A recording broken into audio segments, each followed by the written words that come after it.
Au nom du Père, du Fils, Saint-Esprit, un seul Dieu, Amen, que sa bénédiction repose sur nous tous, Amen. Alors aujourd'hui, on va commencer le 3e chapitre de l'épître de Saint Paul à son disciple Tite. On va prendre du verset 1 jusqu'au verset 7. Alors, Tite, chapitre 3, du verset 1 à verset 7. Rappelle-leur d'être soumis aux magistrats et aux autorités, d'obéir, d'être prêts à toute bonne œuvre, de ne médire de personne, d'être pacifique, modéré, plein de douceur envers tous les hommes. Car nous aussi, nous étions autrefois insensés, désobéissants, égarés, asservis à toute espèce de convoitise et de volupté, vivant dans la méchanceté et dans l'envie, dignes d'être haïs et nous haïssons les uns les autres.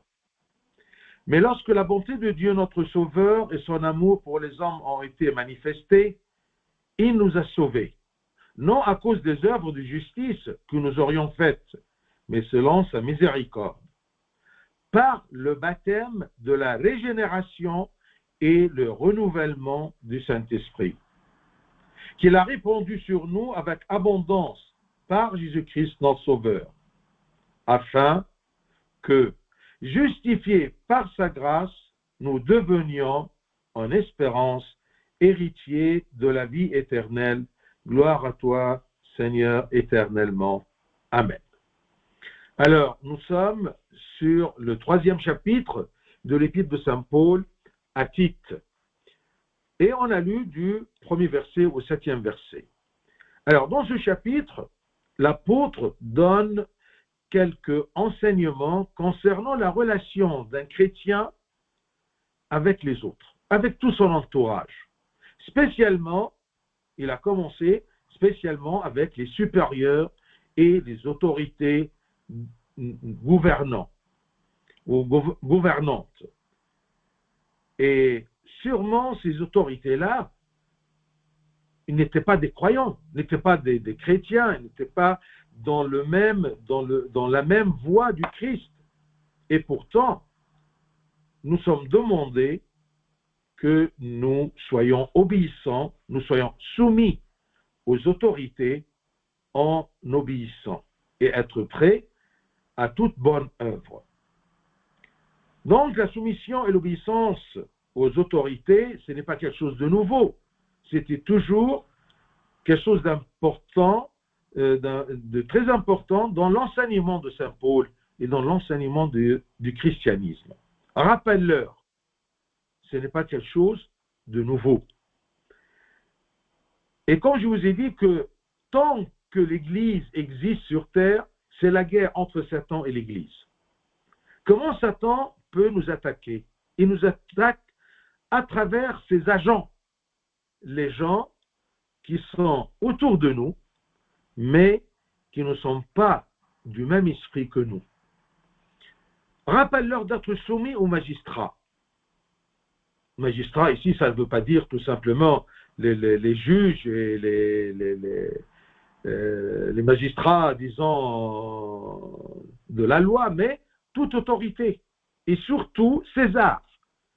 Tout ce qui est autorité du pays. Ce que le Christ a dit, donnez à Dieu et à ce qui est à César. Donc César, l'autorité mondaine. Et méfiez-vous toujours, ça c'est pour les autorités qui n'étaient pas chrétiens. Et jusqu'à maintenant, la plupart des autorités autour de nous, au-dessus de nous, ne sont pas des chrétiens, ne suivent pas les mêmes valeurs que les enfants de Dieu. Et malgré ça, on doit se soumettre aux magistrats. Et se soumettre aux magistrats dans le sens d'obéir. Parce que parfois, tu vas dire, mais qu'est-ce que ça veut dire se soumettre? Est-ce que c'est être écrasé? Non. C'est obéir d'une façon qui ne se contradit pas ni avec Dieu, ni avec ton devoir civil. Parce que parfois, tu travailles et tu es sous l'autorité de quelqu'un qui est responsable de ce qu'il te demande. Tu dois obéir, tant que ce n'est pas ta responsabilité. J'obéis parce que je dois obéir à mon supérieur. Même si dans ce qu'il me demande est faux, ce n'est pas ma responsabilité. Je dois obéir. Parce que si un jour je suis jugé pour ce que j'ai fait, je suis libéré, je suis justifié en disant c'était un ordre de mon supérieur. Là, eh bien, le crime tombe, c'est terminé. Tu es innocent, ce n'est plus ta responsabilité. Mais si tu portes une partie de cette responsabilité, de la responsabilité de l'œuvre elle-même, eh bien, tu dois dire à ce moment non.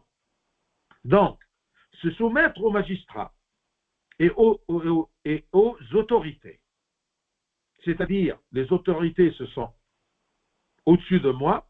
Au-dessus des autorités, il y a la loi, il y a les magistrats. Donc, au-dessous de moi, il y a deux supérieurs. Le supérieur direct et la loi qui gouverne mon supérieur. Mais la responsabilité est celle de mon supérieur à propos de ce qu'on doit accomplir. J'espère que je suis clair dans ceci. Je me soumets aux autorités en les obéissant tant que je ne suis pas responsable vis-à-vis des magistrats, de la loi, d'accord, de ce que dans ce que j'étais ordonné à faire. D'obéir, d'être prêt à toutes bonnes œuvres.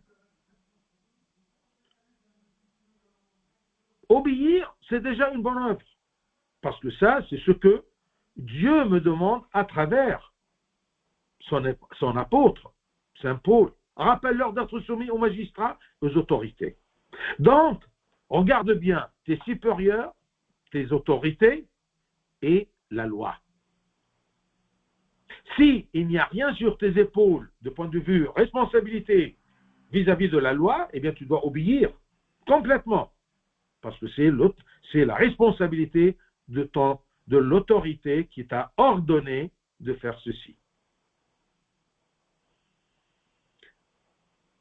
Et dans la vie autour de toi, les personnes qui sont autour de toi, en général, ce n'est pas dans l'église, mais autour de toi dans la vie, rappelle-leur d'être soumis ainsi de suite, verset 2, de ne médire de personne, même dans ton travail, même dans ton école, ta fac, d'accord, ton club, où tu fais du sport, ne médis de personne. Ne dis rien de mal de personne. Ne révèle rien de mal à propos de personne. Tu n'es pas là pour dévoiler la faiblesse des autres. Ne révèle jamais des choses défavorables à propos de quelqu'un. Ça, c'est juger. Ne juge pas les autres. Ne les dévoile pas. Ne dévoile pas leurs faiblesses. Ce n'est pas ton rôle. Au contraire, si tu fais ceci, tu crées pour toi des ennemis. Il y a toujours des ravales, des querelles entre toi et les autres. Parce que c'est toi qui as commencé à médire des personnes autour de toi. Donc, ne médire de personne. Pour vivre dans la paix, vivre dans la paix intérieure, c'est ça que tu dois garder. Ta paix intérieure. Parce qu'à travers ta paix intérieure, tu peux te préparer à l'héritage céleste, à suivre le chemin de Dieu. De ne médire de personne, d'être pacifique. Qu'est-ce que ça veut dire pacifique? Il y a un problème entre moi et quelqu'un. Entre moi et quelqu'un qui n'est pas de même esprit, qui n'est pas chrétien. Entre moi et quelqu'un qui est méchant. C'est clair, on ne juge pas, c'est clair qu'il est méchant. Comment être pacifique avec cette personne? eh bien, tu peux l'éviter. Mais n'essaye pas de rompre la relation avec lui. Il y a une différence entre éviter quelqu'un ou limiter mes relations avec quelqu'un et la coupure. D'accord? De rompre ma relation avec lui. Je passe, je le vois, je ne lui dis pas bonjour. Ça, c'est une inimité. C'est une guerre entre moi et la personne. Sois pacifique, c'est-à-dire, sur le point que nous ne sommes pas d'accord, j'évite de discuter. Je ne cherche pas à mettre ceci entre lui entre moi et cette personne. La paix entre moi et lui, c'est tout simplement de ne pas rompre la relation. Avoir toujours une relation.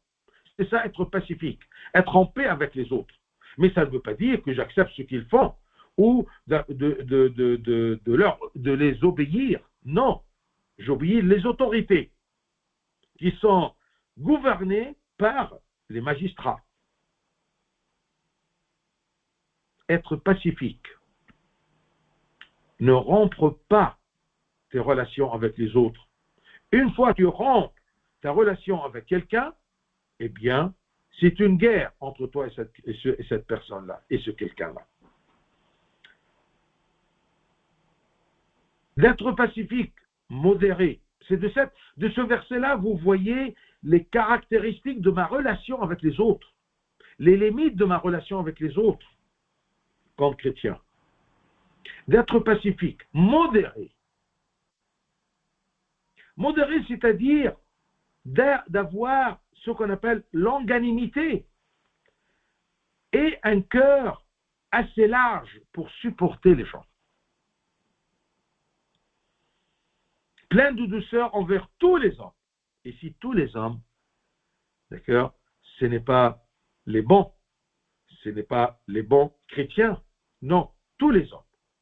Même s'ils sont méchants, même s'ils sont loin de mes valeurs, oui, sois plein de douceur envers tous les hommes. Plein de douceur, c'est-à-dire avoir un cœur qui est plein de la paix.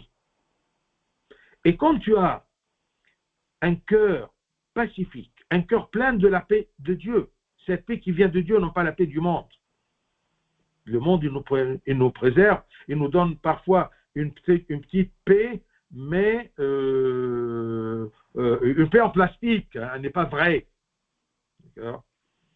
Mais la paix, la vraie paix, c'est cette paix que je reçois de ma relation avec Dieu, de ma foi en Dieu, de mon espérance en Dieu. Avec ce cœur plein de cette paix-là, cette paix divine, eh bien, je peux présenter une douceur. Je peux présenter une façon d'absorber la colère des autres. Je ne peux pas supporter tous. Si, plus tu as un cœur élargi par la paix de Dieu, plus tu peux supporter les autres. Même si sur le coup, il y a une impulsion. Mais au moins, d'accord, tu retournes rapidement et tu commences à présenter cette douceur-là. Un cœur élargi par la paix de Dieu. Et comme ça, tu peux supporter les attaques des autres, les coups des autres. Comme un des pères qui a dit, ne sois pas de l'huile sur le feu des autres. Les feux des autres, c'est la colère des autres, la méchanceté des autres. C'est du feu qui peut brûler. Mais attention, ne sois pas de l'huile qui attise cette colère et cette méchanceté des autres. Sois pacifique. Sois plein de douceur. Comment? Par un cœur élargi par la paix que tu reçois de Dieu. Ma paix, je te donne. Et c'est pour ça qu'on crie à Dieu, d'accord, donne-nous ta paix. C'est pourquoi le prêtre, toujours, plusieurs fois, il vous dit que la paix du Seigneur soit avec vous.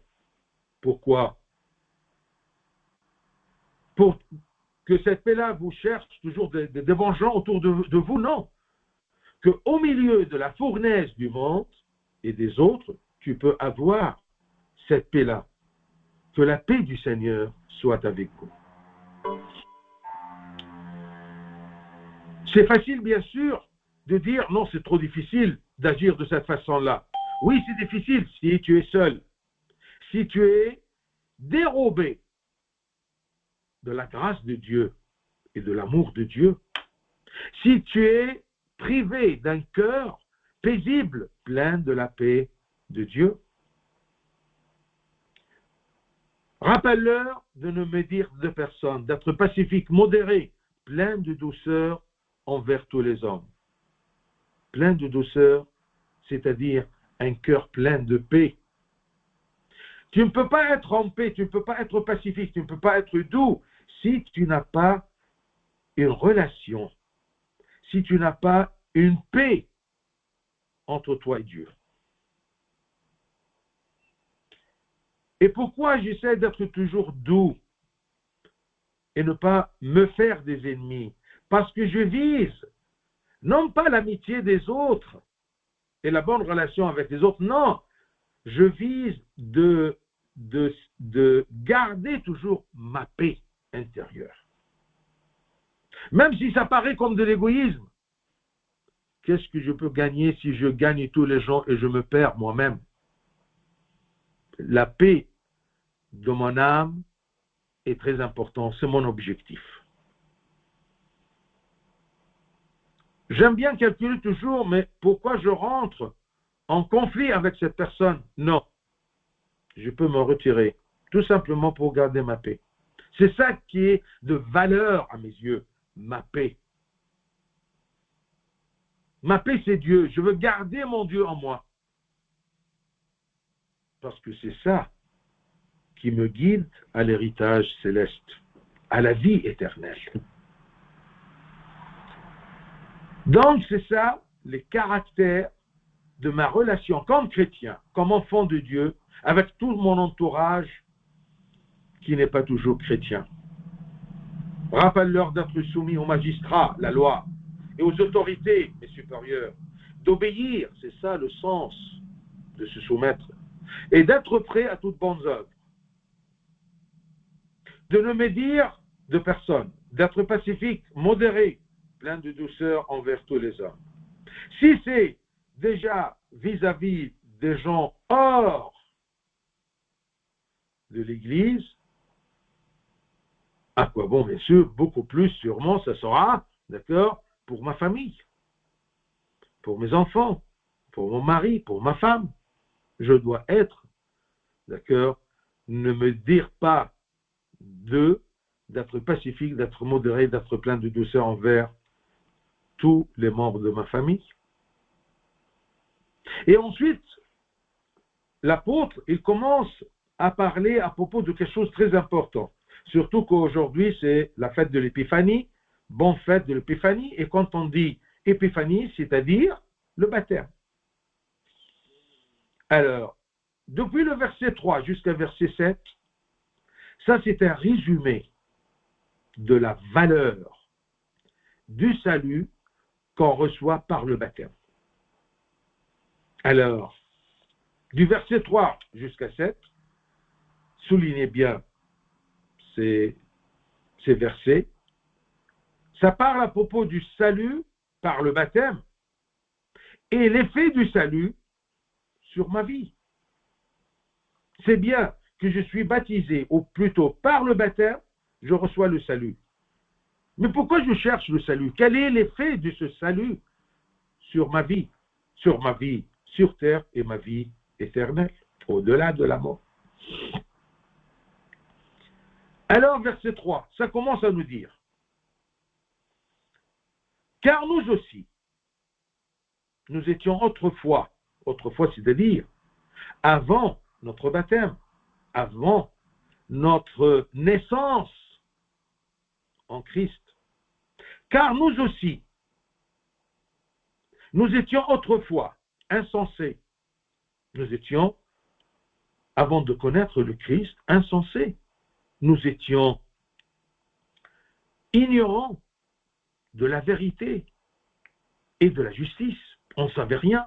Nous étions insensés autrefois. Donc, si je dis autrefois, c'est-à-dire maintenant, après le baptême, nous sommes enracinés dans la vérité. Nous sommes connaissant la vérité et la justice, qui est le Christ, notre Sauveur. Nous étions autrefois insensés, car nous aussi, c'est-à-dire, nous sommes comme les gens qui sont dans l'autrefois, dans le avant-baptême, dans l'obscurité du monde. Si je compare de cette façon-là, je donne une excuse, une raison à ces gens-là pourquoi ils sont méchants. Parce que tout simplement, ils sont insensés et désobéissants, égarés, asservis à toute espèce de convoitise et de volupté. Parfois, je dis, comment les hommes, maintenant, on dit, le monde aujourd'hui, mais vraiment, il est égaré. Oui, il est égaré, pourquoi? Parce qu'il est insensé. Il n'est pas né dans la vérité. Il ne connaît pas la justice. Il ne connaît pas le Christ, la vérité. Alors, quand je raisonne de cette façon-là, si j'ose dire, je donne une excuse à ces gens-là. Je comprends pourquoi ils sont ainsi. Car nous aussi, nous étions comme eux, autrefois, avant notre baptême, avant notre renaissance dans le corps du Christ. Alors regardez, d'une autre façon de dire, comment un homme, il se comporte quand il est hors de Christ, hors de la vérité, loin de Dieu. Il est insensé. Et puisqu'il est insensé, il est désobéissant. Il refuse à obéir à Dieu, parce qu'il ne connaît pas Dieu. Il est insensé. Il ne connaît pas. Et puisqu'il est désobéissant, il est égaré du bon chemin, le chemin de Dieu. Alors ne te pose plus bas la question, mais pourquoi ces gens, ils sont comme ça? Pourquoi mon collègue qui est au travail, il est aussi méchant? Pourquoi il est asservi à toute espèce de convoitise et de volupté que moi, chrétien, d'accord, je refuse? Parce que il est insensé, désobéissant, égaré de la vérité. Le Christ nous a dit, je suis la vérité, je suis la lumière, je suis la connaissance, je suis la vie. Asservi à toute espèce de convoitise et de volupté. Alors c'est ça l'homme qui ne connaît pas le Christ, qui ne connaît pas la vérité. Il est égaré, asservi à toute espèce de convoitise et de volupté. Il n'y a rien qui l'encourage à suivre la lumière. Il n'y a rien dans sa vie, ni dans sa pensée, ni dans son cœur, qui l'attire vers la vérité. C'est pour cela qu'il est asservi à toute espèce de convoitise et de volupté, vivant dans la méchanceté et dans l'envie. Pourquoi ces gens-là, ils sont méchants? Parce qu'ils ne connaissent pas le Christ. Alors, gare à moi, qui dit que je connais le Christ et je vis dans la méchanceté? Eh bien, tu connais le Christ, mais pas la force du Christ. Tu n'es pas enraciné en Christ, tu ne vis pas en Christ, mais tu connais de loin le Christ, mais tu ne profites pas de ce que le Christ te donne comme grâce. Vivons dans la méchanceté et dans l'envie, digne d'être haï, digne d'être haï. Tu mérites d'être haï si tu es loin de Dieu. Et si tu es loin de Dieu, tu es haï par les autres qui sont loin de Dieu. Parce que si tu es non-croyant et tu es devant un croyant, eh bien, ce croyant-là, il sera plein de douceur envers toi, parce que tu es parmi tous les autres. Digne d'être haï. Et nous haïssons les uns les autres. Nous-mêmes, nous étions comme ça. dignes d'être haïs et nous haïssons les uns les autres parce que nous étions autrefois insensés, désobéissants, égarés, asservis à toute espèce de convoitise et de volupté. Merci pour ce verset, verset 3, chapitre 3, l'épître de Tite, qui m'explique la raison pourquoi les gens ils sont méchants. Pourquoi il y a de la méchanceté gratuite dans le monde? Parce qu'ils sont insensés, ne connaissent pas le Christ. Et nous étions, nous aussi, autrefois, pareils comme eux. Mais, verset 4. Mais lorsque la bonté de Dieu, notre Sauveur, et son amour pour les hommes ont été manifestés, quand on a reçu cette bonne nouvelle et on l'a acceptée,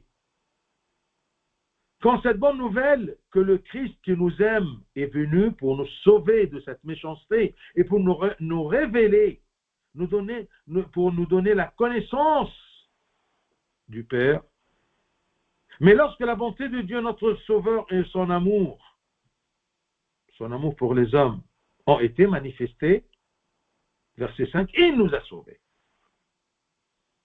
Non à cause des œuvres de justice que nous aurions faites. Nous n'avons pas des œuvres de justice parce que nous étions insensés. Un insensé, il n'a pas de bonnes œuvres.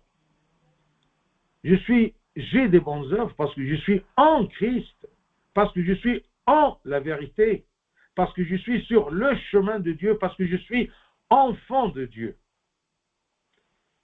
Donc, nous sommes sauvés.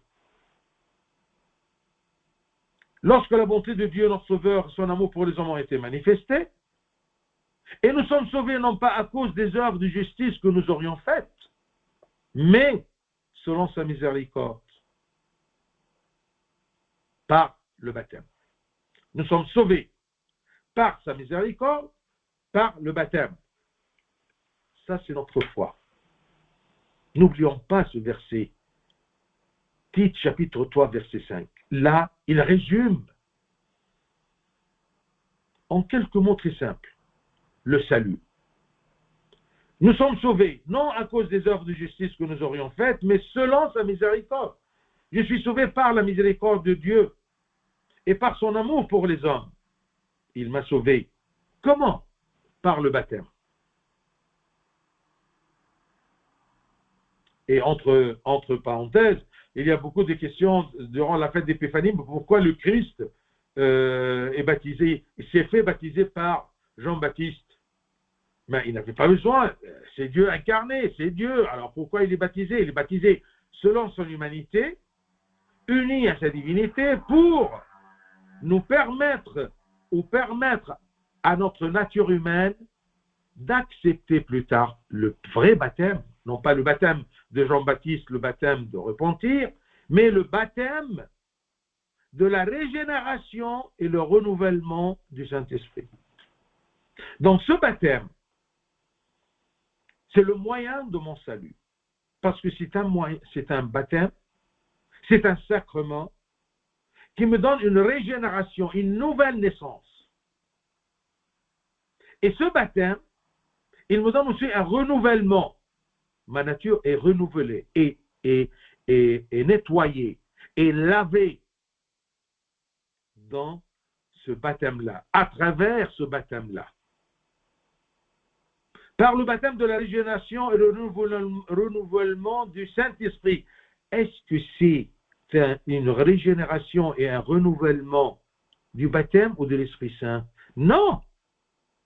C'est la régénération et le renouvellement à travers le rite du baptême, mais par l'œuvre du Saint-Esprit. Parce que le prêtre, il invoque l'Esprit Saint pour changer cette eau naturelle, cette eau qu'on a eue du robinet, en une eau de nouvelle naissance, qui donne une nouvelle naissance. C'est un sacrement. C'est une grâce invisible qu'on reçoit. Je suis renouvelé. Je suis mort et ressuscité avec le Christ par le baptême. Mon vieil homme est mort dans le baptême et je suis rené avec un nouvel homme. Tout ça se fait à travers l'eau sacramentale, l'eau mystérieuse du baptistère. Et qui a rendu cette eau-là mystérieuse? Tout simplement l'œuvre de l'Esprit Saint. Donc le salut, les trois hypostases ont participé. Le Père a voulu, il a envoyé son Fils. Le Fils a donné la possibilité d'être en réconciliation avec le Christ par la croix et sa mort sur la croix et sa résurrection.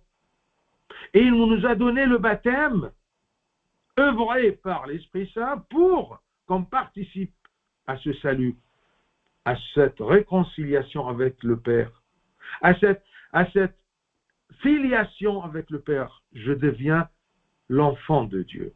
Et quand je deviens l'enfant de Dieu, je peux comprendre pourquoi les autres qui sont égarés, insensés, désobéissants, ils vivent dans la méchanceté et dans l'envie. Alors, si je comprends leur faiblesse, ça m'aidera, non pas à accepter leur faiblesse, mais à supporter leur faiblesse et être pacifique avec eux. Je refuse leur méchanceté, mais tout en gardant mon amour envers eux, parce qu'ils sont les créatures de Dieu. Il nous a sauvés, non à cause des œuvres de justice que nous aurions faites, mais selon sa miséricorde. C'est sa part miséricorde. C'est pour cela que je rends grâce toujours à Dieu.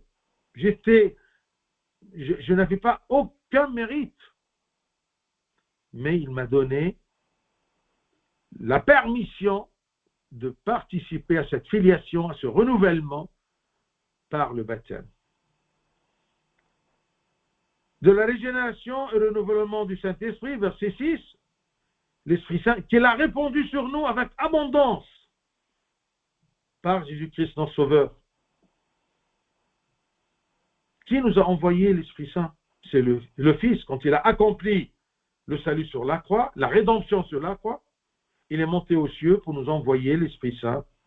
Envoyé, ça veut pas dire l'Esprit Saint était assis dans un endroit limité, ensuite il l'a envoyé par train ou par taxi. Non, attention. On parle des choses spirituelles, d'accord? Ne limite pas ta pensée avec ce qui est matériel. Il a envoyé, c'est un vocabulaire humain. J'ai senti sa présence, c'est ça le sens de il a envoyé. Ça ne veut pas dire que l'Esprit Saint était absent dans le monde, et ensuite, il était là-haut, dans son coin, et ensuite le Christ l'a envoyé. Non, attention. Le Père a envoyé son Fils pour s'incarner, accomplir le salut, et ensuite, on reçoit les effets de ce salut à travers l'Esprit Saint dans l'Église, dans les sacrements. Qu'il a répandu sur nous avec abondance par Jésus-Christ, notre Sauveur.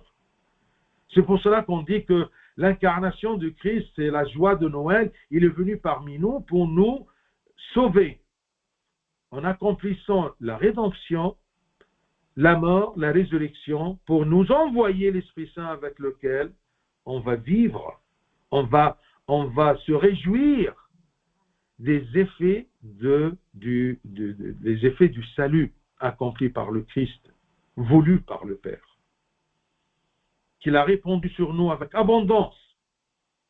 Il y a ici des mots qui me réjouissent, comme son amour pour les hommes. Il est notre Sauveur. Quand il a répandu l'Esprit Saint sur nous, eh bien, c'était avec abondance par Jésus-Christ, notre Sauveur. Afin que, c'est ça, le salut et son effet, j'ai l'Esprit Saint en abondance dans ma vie, en moi, à travers les sacrements, que ce soit le premier sacrement, le baptême, et ensuite le mariage, la communion, le repentir, ainsi de suite, l'onction des malades, afin que, justifié par sa grâce, tout ceci, le baptême et tout, m'a justifié. m'a justifié aux yeux de Dieu. Et cette justification est par une grâce. Il m'a donné ceci, d'accord, par son amour pour les hommes. Ce n'est pas par des œuvres que nous aurions faites. Non. C'est par sa grâce, un don de Dieu. Afin que, justifiés par sa grâce, nous devenions héritiers de la vie éternelle. J'ai sauté un mot. Regardez, verset 7. Afin que, justifiés par sa grâce, nous devenions, en espérance, héritiers de la vie éternelle. Donc, le but de ce salut, c'est quoi? C'est d'être héritier de la vie éternelle. Et ceci, c'était par la grâce.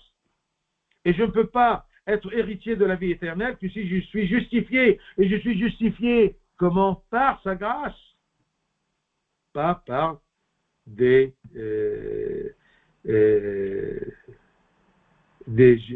œuvres que nous aurions faites. Non, c'est une grâce de Dieu. Afin que, justifiés par sa grâce, nous devenions héritiers de la vie éternelle. Et c'est ça qui nous donne une espérance dans la vie. C'est ça qui m'aide à supporter la méchanceté des autres.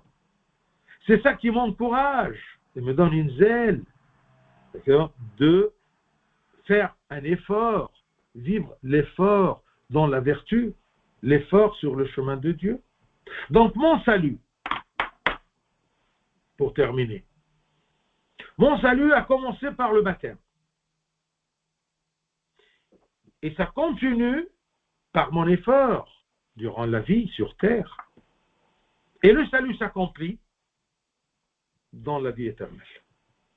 Parce que ici, je veux te poser la question, est-ce que tu es sauvé? Ou tu es en train d'être sauvé? Ou tu seras sauvé?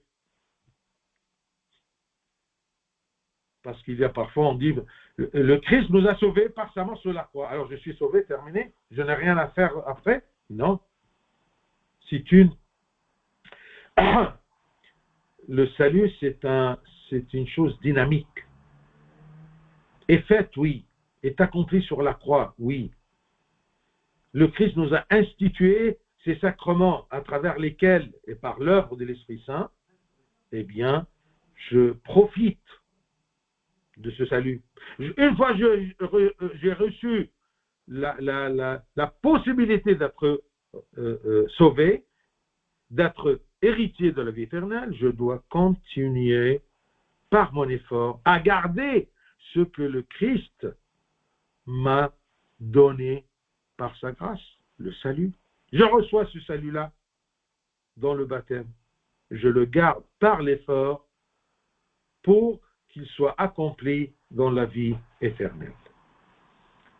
J'espère que cette partie de ce chapitre, troisième chapitre, nous a donné un catalogue résumé comment agir comme un chrétien avec l'autrui. Ceux qui m'entourent, c'est quoi? C'est des hommes, tous les hommes, et les magistrats et les autorités. Et il m'a donné une idée de la valeur du salut par le baptême.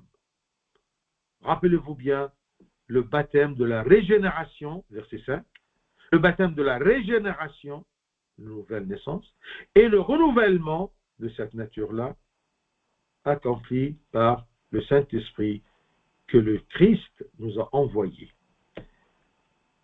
Que Dieu nous donne l'intelligence et la compréhension de comprendre ces valeurs de toutes les grâces et les dons qu'il nous a donnés. Gloire à lui éternellement. Amen.